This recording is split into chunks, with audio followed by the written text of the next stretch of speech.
Radipana Salsabila, NBI 13111900-174 dari Fakultas Hukum Universitas 17 Agustus tahun 1945 Surabaya. Di sini saya melakukan penelitian di Taman Makam Mbah Bungkul yang berada di Taman Bungkul Surabaya, dan taman ini dikelola oleh Pak Siswanto sendiri. Jadi saya di sini akan melakukan wawancara dengan Pak Siswanto terkait dengan wisata Taman Bungkul di Kota Surabaya. Jadi begini Pak, untuk makam Mbah Bungkul ini sudah berapa lama menjadi tempat destinasi untuk wisata? Kebetulan keluarga kami di dalam sini itu mulai 1913. 1913 ya. Sampai sekarang. Sampai sekarang. Lalu kenapa kok area makam Mbah Bungkul ini bisa dijadikan destinasi wisata gitu Pak? Nah itu kan dari kebijaksanaan pemerintah. Untuk wisata religi gitu Pak. Terus yang menjadi daya tarik utama dalam tempat wisata ini itu apa Pak? Makam Bungkul ya. Makam Bungkul itu karena semua kan dasarnya itu dari orang tua. Kalau orang tuanya selalu mengajak ke apa, terutama mau puasa itu kecil, biasanya itu diajak rombongan. Akhirnya dari situlah sebut tularnya peziarah itu dari masa anak-anak. Mereka rata-rata mereka yang sudah dewasa sekarang. Kalau saya dulu tuh kecilnya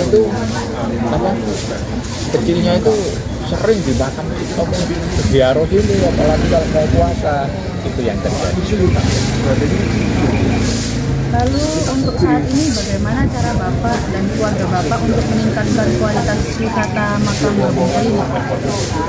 Ya itu, rata-rata kita ini kan selalu ketergantungan dari pemerintah. Cuman kita ini tidak minta-minta. Jadi kita itu apa yang dikerjakan oleh pemerintah ya kita manut.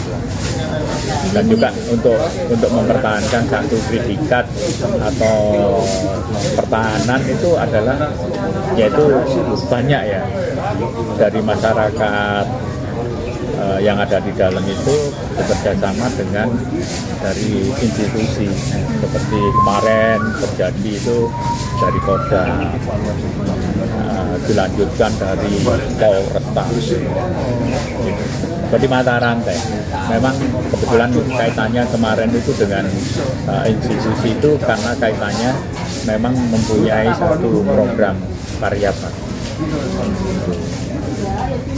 Lalu sejauh ini ada nggak sejarah gitu Pak dari tempat ini? Kalau sejarah kita nggak punya, kita itu hanya punya legenda, cerita dari orang tua. Nah ini kebetulan saya fotokopi ini dan sebagian ceritanya yang ada di dalam. Nah cuman bahasanya ini bahasa Belanda kuno, sehingga ya alhamdulillah kemarin saya coba uji coba sama teman-teman dari mahasiswa itu ahli bahasa, ternyata untuk mentranslatekan bahasa. Ya, mentranslatekan itu. Tapi kalau mengenai pakemnya legenda atau cerita dari orang tua itu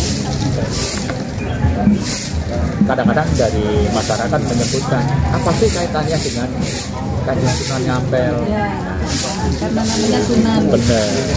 Itu saya sampaikan pada masyarakat itu bahwa antara Sunan Ngampel dan itu terjadi karena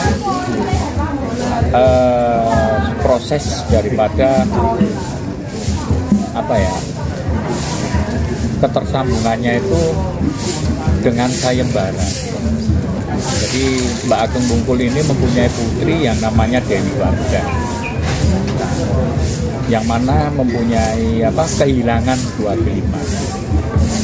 Nah, padahal sama di Kanjeng Sunan Ngampel mau mengawinkan dengan Sunan Giri, dengan putrinya Kanjeng Sunan Ngampel.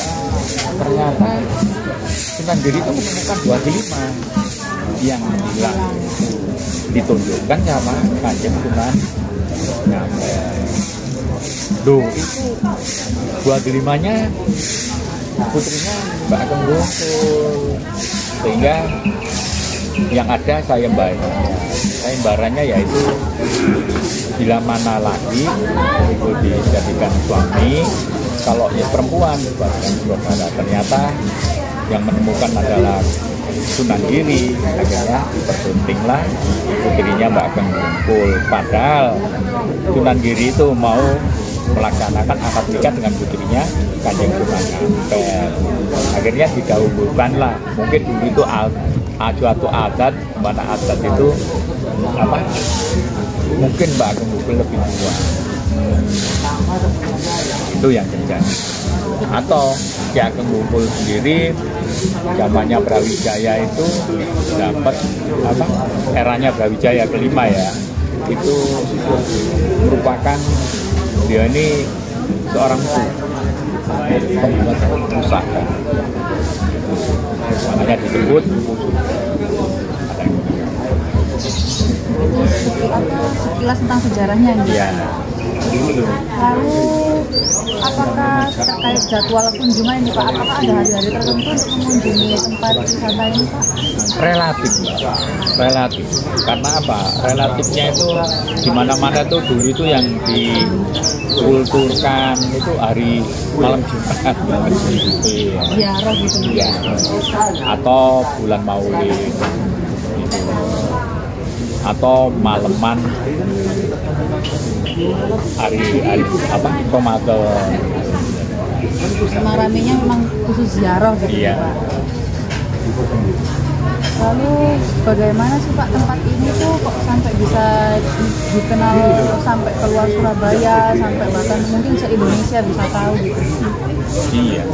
Animo masyarakat kan ingin tahu. Ada semacam iya. Jadi pertama kali dia datang ke sini tuh memang ada asiknya gitu loh. Ya bukan kita itu tukang sopo kuburan, enggak. Memang ada semacam satu peradaban itu kita selalu menghargai. Dia itu juga kan dulunya juga sebagai pejuang ya pada eranya. Jadi ada satu keasikan di mana itu ya wisata, ya religi gitu loh. Jadi masing-masing aja orang bisa merasakan. Tergantung pribadi masing-masing. Lalu mungkin ini pertanyaan dua terakhir Pak, bagaimana keturut-sertaan warga sekitar dalam merawat wisata makam Bungkul ini? Kebetulan kami itu dari pemerintah kita itu untuk merawat itu sendiri, jadi tidak ada anggaran atau tidak ada bantuan ya? Tidak ada perawatan, yaitu dari jamaah-jamaah yang ada kita manage, kita untuk perawatan. Ya kita kayak kemarin aja selalu kita dibantu sama institusi seperti Kota, Kapolres. Iya.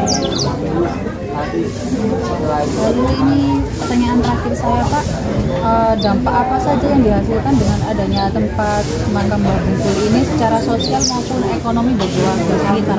Kalau sosialnya, akhirnya masyarakat itu memahami. Jadi apapun bentuknya itu kita memang apa ya, kalau bahasa saya itu belajar mati.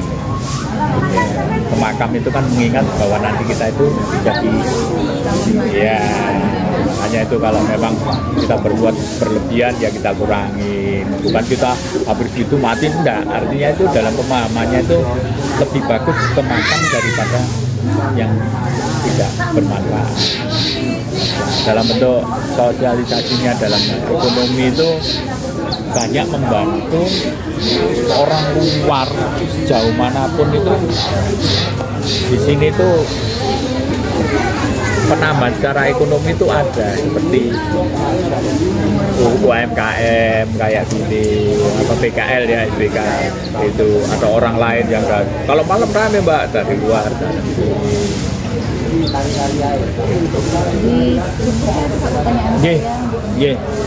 Jadi terima kasih. Saya Fardimana Salsabila, NBI 13 11 900 2004. Mohon undur diri.